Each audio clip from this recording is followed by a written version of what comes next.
Mudane Prime Minister betelinka anigu wuxuu ka mid noqday ciidankii ugu horeeyay ee Soomaaliya unit dagaalama shakhsi ahayn maxaan ku raasay oo isku xiran la soo tababaro asoo ku tababartay oo nimanka dhalinyarada aan ku amaanayo inay ku tababarteen waqti qabow oo aad u qabow ayagoo weligood qabow arkin ay noloshooda markii ugu horeysay qabow ay arkaan waxaan aad u amaanayaa betelinkaas oo maxaan ku raada la muuqday karti iyo dadnimo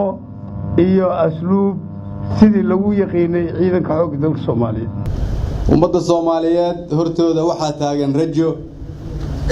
cadawga Soomaaliyeed oo argagixisada ahna hortooda waxa ka muuqda maanta hoog maanta waxa muuqda iftiin u muuqda ummadda Soomaaliyeed ku ummadda Soomaaliyeed gumaadi jirayna waxa hortooda ka muuqda mugdi waxyaalkan aad ku soo bandhigteen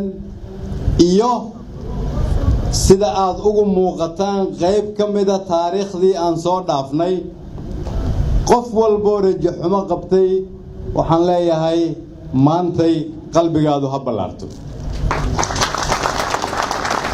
haddii qof Soomaaliya uu shaki ugu jiray in dawladda Soomaaliyeed ay ciidan la'aan tahay ama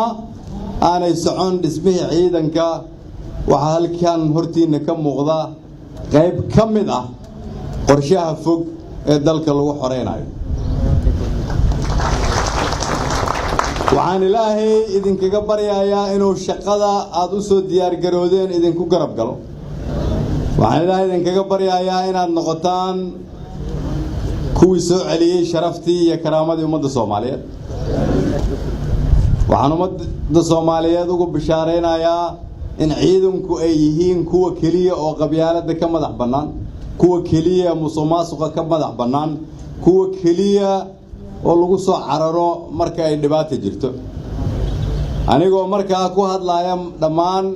magaca madaxweynihiina oo aniga soo wakiishay iyo taliyayaashiina iyo wasiiradiina waxaan idin leeyahay hambalyo hambalyo hambalyo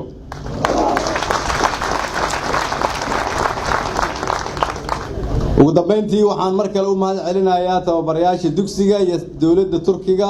oo matala safiirku waxaan raalli ka nahay shaqada aad dalka ka haysaan waxaan rajaynayaa haddii Ilaahay yiraahdo